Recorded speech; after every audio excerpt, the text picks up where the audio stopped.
সবাইকে আরও একবার ওয়েলকাম জানাচ্ছি আমার কিচেনে। সুপ্রিয় দর্শক, আসসালামু আলাইকুম। আশা করি যে যেখানে আছেন সবাই অনেক বেশি ভালো আছেন। আজকে আমার রেসিপিতে থাকছে ভর্তা। মিষ্টি কুমড়ার ছোলা দিয়ে ইলিশ মাছ দিয়ে এই ভর্তাটি আমি তৈরি করব। এই ভর্তাটি করলে ভাত খেতে কিন্তু অন্য কিছুই লাগবে না। আর আমি এই ভর্তাটি যেদিন করি সেদিন কিন্তু আমি এই ভর্তা দিয়েই শুধু ভাত খেতে পারি, এতটা মজার হয় এই ভর্তাটা। আর আপনারাও চাইলে এভাবে ট্রাই করতে পারেন।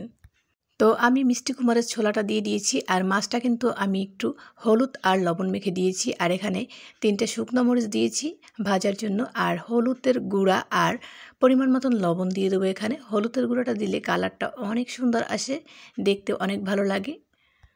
এই ভর্তাটায় আমি কোনো পানি ব্যবহার করব না, এমনি এটা কিন্তু সেদ্ধ হয়ে যাবে। মিষ্টি কুমড়ার ছোলা কিন্তু ভর্তা করলে অনেক মজার হয়। এটাকে উল্টে পাল্টে আমি খুব ভালোভাবে ভেজে নেব। ঢেকে দিয়েছি, কিছুক্ষণ পরে আবার নাড়াচাড়া দিয়ে দেব। তো দেখেন মরিচটা কিন্তু একদম ভাজা হয়ে গেছে, মাছটাও এক সাইড ভাজা হয়ে গেছে, আর মিষ্টি কুমড়ার ছোলাটাও প্রায় ভাজা হয়ে গেছে। এই পর্যায়ে দিয়ে দেব কাঁচামরিচ 2টো এবং পেঁয়াজ কুচি দিয়ে দিয়েছি 3টা, আর রসুন কুচি দিয়েছি 4 থেকে 5 কোয়া। তো আমি এখন এগুলো সব উপকরণগুলোকে দিয়ে তারপরে খুব ভালোভাবে এটাকে ভেজে নেব। একদম পুড়ে ফেলবো না, কিন্তু খুব ভাজা ভাজা হবে। যারা এখনও এভাবে মিষ্টি কুমড়ার ছোলা ভর্তা খাননি তারা অবশ্যই একবার হলেও ট্রাই করে দেখবেন। আর মিষ্টি কুমড়ার ছোলা হয়তো আমরা অনেকেই ফেলে দিই, কিন্তু ফেলে না দিয়ে এভাবে ভর্তা করে দেখুন, অনেক মজার খেতে। আর আমি ছোলাটা উঠিয়ে নিয়েছি, তারপরে মাছটা কিন্তু আর একটু কড়া করে ভেজে নিয়েছিলাম। তো এখন আমি মাছের বড় বড় কাঁটাগুলোকে বেছে নেব, তারপরে পাটা এগুলোকে বেটে নেব। পাটায় বাটলে খেতে কিন্তু ভর্তাটা অনেক মজার হয়, আমার কাছে অনেক ভালো লাগে। আর আপনারা চাইলে এটা ব্লেন্ডারে ব্লেন্ড করে নিতে পারেন।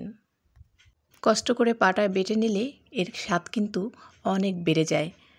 তো আপনারা চাইলে অবশ্যই পাটায় বেটে নিতে পারেন। তো মাছটা আমি ভালোভাবে 2বার বেটে নিয়েছি। এখন আমি মিষ্টি কুমড়ার ছোলাগুলো এখানে দিয়ে দিলাম, এগুলোকেও বেটে নেব।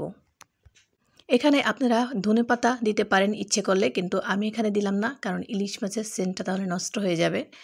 তো আমি এই জন্য ধনেপাতাটা দিলাম না, আপনারা চাইলে অবশ্যই দিতে পারবেন।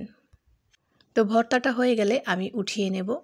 আর এই ভর্তাটা যেদিন করি ভাত একটু বেশি খেয়ে ফেলি, ভাতটা একটু বেশি রান্না করতে হয়, কারণ এই ভর্তাটা অনেক ভালো লাগে আমার কাছে।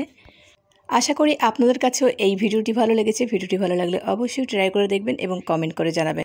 ভিডিওটি ভালো লাগলে চ্যানেলটি সাবস্ক্রাইব করে পাশে থাকবেন। যারা ফেসবুক থেকে দেখছেন তারা পেজটি ফলো দিয়ে রাখবেন, তাহলে আপনারা এরকম মজার মজার ভিডিওর নোটিফিকেশন সবার আগে পেয়ে যাবেন। সবাই অনেক ভালো থাকবেন। আল্লাহ হাফেজ। আসসালামু আলাইকুম।